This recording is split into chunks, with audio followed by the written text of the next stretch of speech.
যশোর থেকে এবার যুক্ত হচ্ছেন সহকর্মী ইন্দ্রজিৎ রায়। ইন্দ্রজিৎ, গতকাল এই মৌসুমে দেশের সর্বোচ্চ তাপমাত্রা ছিল যশোরে। এই তীব্র গরমে কি প্রভাব পড়েছে যশোরে, আমাদেরকে জানাবেন।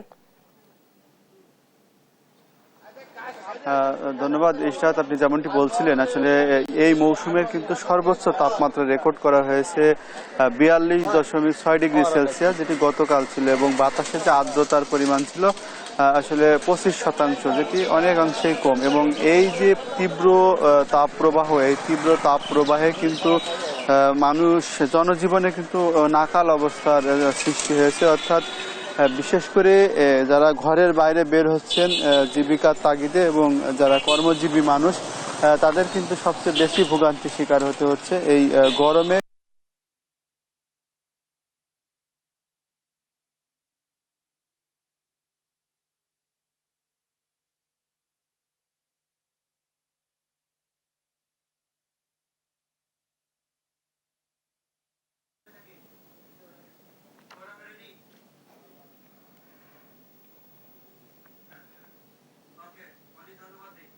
ইন্দ্রজিৎ, আপনাকে ধন্যবাদ। এবারে